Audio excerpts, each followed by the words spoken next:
প্রিয় দর্শক, আসসালামু আলাইকুম।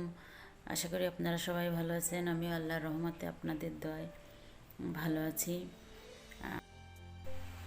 আজকে আবার একটা ভিডিও আপনাদের সাথে শেয়ার করতে যাচ্ছি। বাইন মাছের রেসিপি, খুবই মজাদার একটা রেসিপি।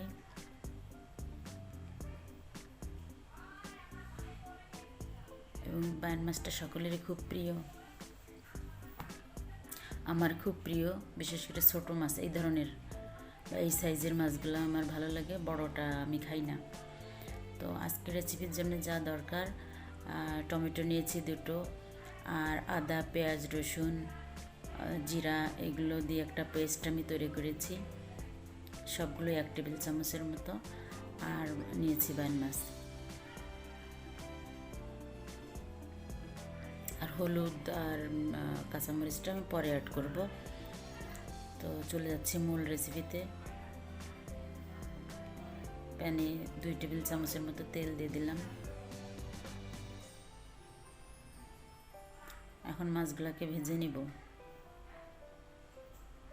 আমার রেসিপিগুলোতে দেখবেন আপনারা, আমার সব রেসিপিতেই মাছগুলো কিন্তু আমি একটু শক্ত করে ভেজে নিই,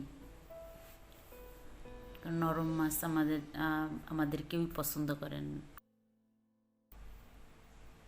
এজন্য একটু শক্ত করে ভেজে নিই।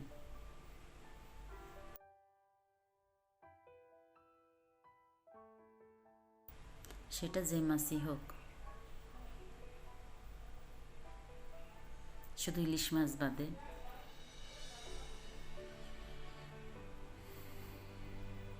একটা সাইড ভাজা হয়ে গেছে, এখন উল্টে দিচ্ছি। অন্য সাইডটাও এরকম কালার করে নিব।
প্রায় সবগুলো মাছই উল্টানো হয়ে গিয়েছে।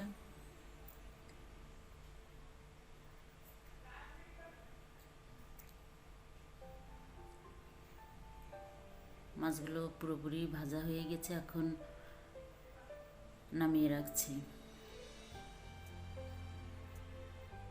এখন এর মধ্যে অন্যান্য উপকরণগুলো দিয়ে এই তেলের মধ্যে ভেজে নিব।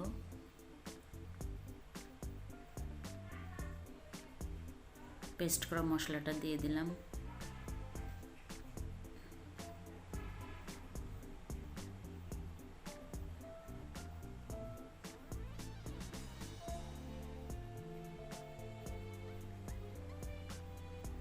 এখন এর মধ্যে দিয়ে দেব শুকনো মরিচের গুঁড়া আর হলুদ গুঁড়া, 1/2 টেবিল চামচের মতো দিয়ে দিলাম মরিচ গুঁড়া।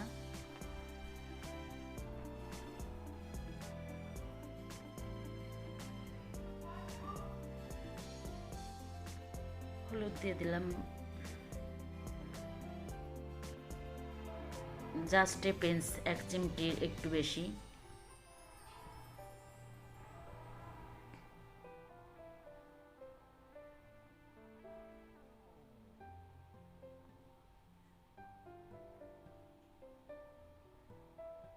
সামান্য পানি দিয়ে দেব মশলাটাকে কষানোর জন্য।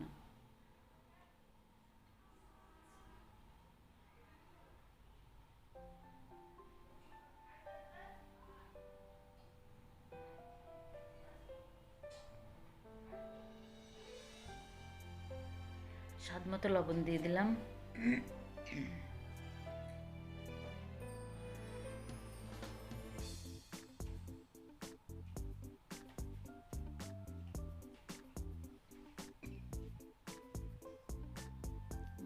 প্রায় কষানো হয়ে গিয়েছে।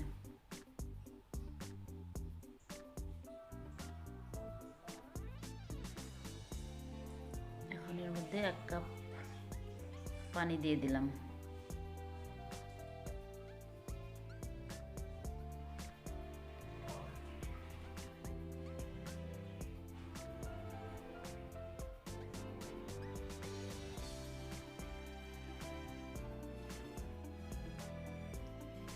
মশলাটা ভালো মতো বলক উঠলে এর মধ্যে মাছগুলো ছেড়ে দেব।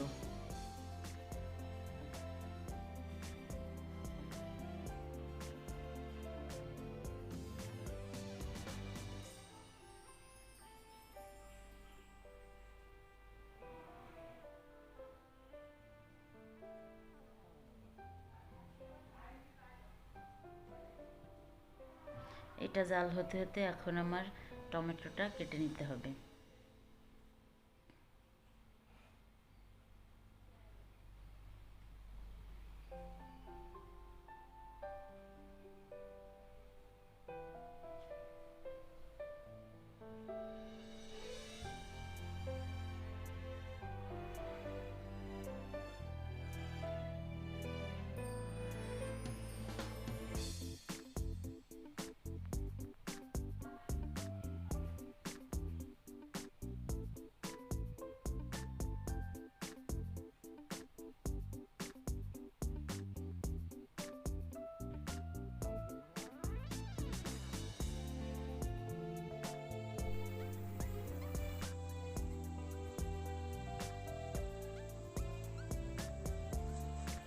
টমেটো দুটো স্লাইস করে কেটে নিব।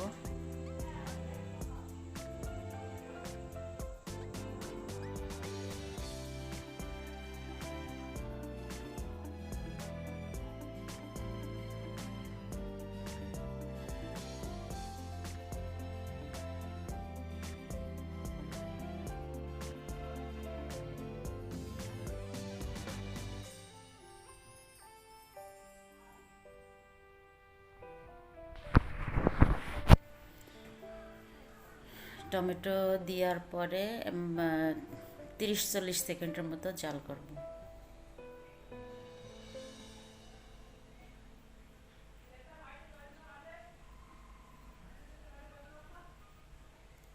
আমার রান্না অলমোস্ট শেষের পথে। তো প্রিয় দর্শক, অবশ্যই আমার চ্যানেলটি সাবস্ক্রাইব করবেন, লাইক কমেন্ট শেয়ার করতে ভুলবেন না। ভালো থাকবেন, পাশে থাকবেন। আসসালামু আলাইকুম। সবাইকে ধন্যবাদ।